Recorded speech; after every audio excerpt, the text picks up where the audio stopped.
नांदेड येथे सहयोग ज्येष्ठ नागरिक संघातर्फे कृतज्ञता फेरीचे आयोजन करण्यात आले। या प्रसंगी शासन प्रशासनाचे व वृत्तपत्र प्रसार माध्यमाचे धन्यवाद मानण्यासाठी डॉक्टर हंसराज वैद्य यांनी तमाम ज्येष्ठ नागरिकांसह शासनाचे धन्यवाद मानले।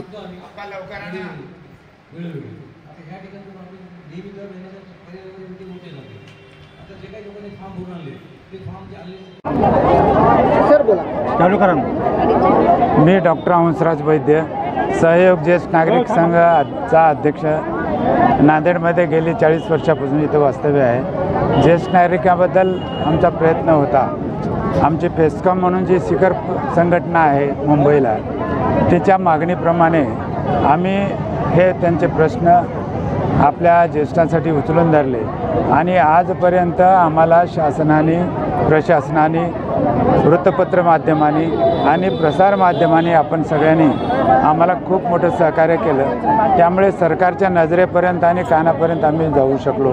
त्याबद्दल आम्ही कृतज्ञता व्यक्त करण्यासाठी आज आम्ही ही फेरी काढलेली आहे। ह्या फेरीमध्ये खरं म्हणजे केंद्र सरकार आणि राज्य सरकार दोन्ही सरकार ज्येष्ठ नागरिकासाठी त्यांच्याबद्दल आमच्याबद्दल कणव त्यांच्यामध्ये आहे आणि त्यांनी योजना आणल्या, वयोश्री योजना, आणि आपल्या महाराष्ट्र शासनाने 3000 रुपये ज्येष्ठ नागरिकांना देऊ केलं। आमच्या मागण्याबद्दल त्यांनी चर्चा घडवून आणली, त्याबद्दल प्रथमतः त्यांचे आभार मानतो, पण दुःखही व्यक्त करतो याबरोबरच की हे अत्यंत चुकीचं आहे। 65 वर्ष वय हे कुठेही जगामध्ये ज्येष्ठ नागरिकांना ग्राह्य धरलं जात नाही। 60 वर्षच ग्राह्य धरलं जातं। आपल्या भारतातील इतर राज्यामध्ये सुद्धा 60 वर्षच ग्राह्य धरलं जातं, पण आपण तर महाराष्ट्र राज्य म्हणजे पुरोगामी राष्ट्र, जो फुले शाहू आंबेडकर यशवंतरावजींचं नाव घेऊन आपण भाषणं सुरू करतो, पण आपण कुठे 65 वर्षावरच्या लोकांसाठी एक रक्कमी तुम्ही 3000 देणार, तुम्ही 2 लाख रुपयेच्या वरच्या खालच्या लोकांना देणार, आणि विकलांग असतील, मानसिक असंतुलन झालेलं असेल अशा लोकांना देणार, हे कबूल केलं।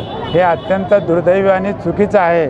शासनाला आज मी ह्या प्रसंगी सांगू इच्छितो की ज्येष्ठ नागरिक तिथून सगळे सारखेच, कुणी जाती धर्म कसलाच याच्यामध्ये भेद नाही आणि वयाची कुठलाच भेद नाही। 60 वर्षाच्या वरच्या लोकांना, तेही आमच्यासारख्या श्रीमंत डॉक्टर, वकील, इंजिनियर, प्राध्यापक, प्राचार्य ह्या कुणालाही 5 पैसे देऊ नका, कारण आम्हीच तुम्हाला इन्कम टॅक्स देतो।